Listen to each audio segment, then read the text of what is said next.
G'day cocktail lovers. I did a short video the other day of a chartreuse heavy cocktail created by a bartender who's on Steve the Bartender's Facebook group from Germany, Thomas Veld. And I think I said his name wrong in the short, so really sorry Thomas, but the drink is great. He called it an Ensign Iron Maiden because it was made in the city or suburb of Ensign, which is in Cologne, I think, and Iron Maiden because it had a lot of Green Chartreuse, which is quite a strong spirit / liqueur. I'm not actually sure where it falls. At 55%, if it's a liqueur, it's got to be one of the strongest liqueurs in the world. Green Chartreuse.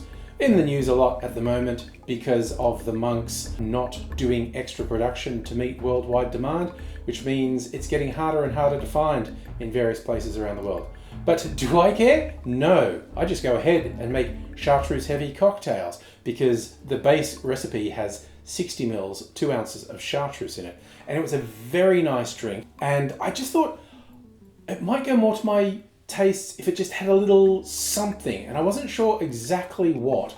So I thought it would be fun to try a few little somethings and see which of those I prefer. So what I'm going to do is make a batch of the Ensign Iron Maiden and then split it into 4 glasses and just put a splash of a few things. Like my thinking was 5 mils of something in a full size serve would be making all the difference. So I'll be doing about half that in these because I'm doing these half size because I'm not doing 4 full size cocktails that each have 2 ounces of green chartreuse in them.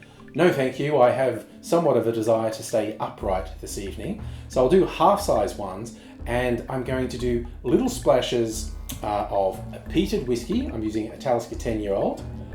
Absinthe, I'm using my bright blue absinthe which is 80% ABV. Going to do something bitter. I'm using Dolan's Bitter de Chambray. You could use Campari or something like that as well.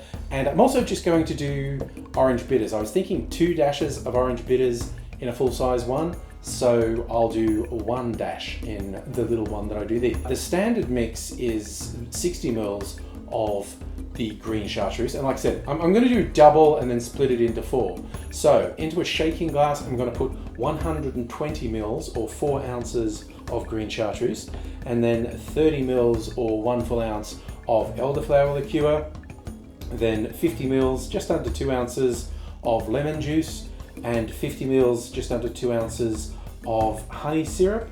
Then going to give that a good solid shake for about 10 seconds and then strain it into 4 small glasses. And then in each of those glasses, I'm just going to do a little splash, about half a bar spoon, 2.5 mils of each of those things I mentioned. I'm going to start the tasting with what I think will be the most subtle of the changes, where there's just a dash of orange bitters in here. Yep, I can feel the difference the bitters makes.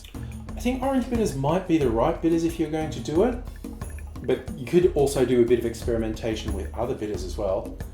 I think that does actually improve it. But now, trying the second one. The second one is with a float of a bitter red aperitivo.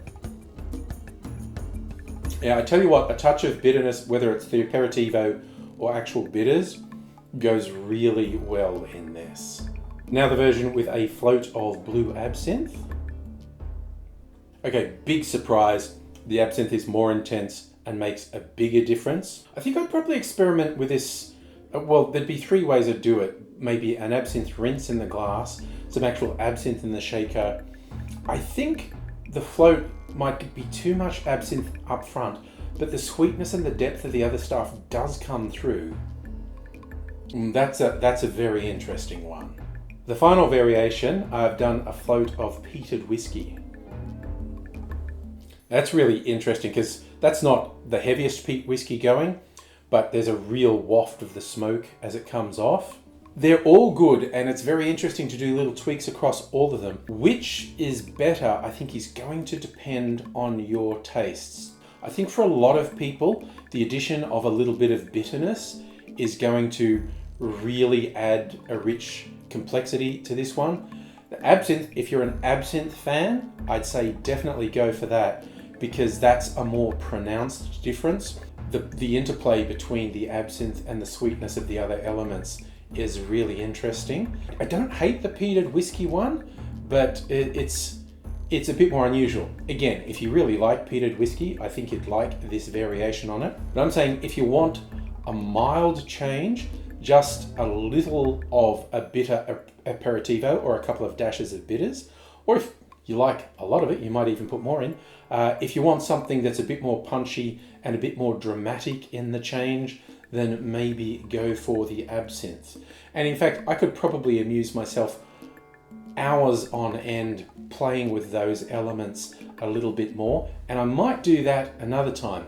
As it is, I have a reasonable volume of high alcohol cocktails to drink now, so I'll cut myself off here because alcohol poisoning and all that sort of thing, and I may revisit this, or I may even do another video where I play with tweaks on another cocktail recipe. Who knows? The future is wide open and an unknown country, and I hope to see you there sometime soon. Until then, I will say cheers.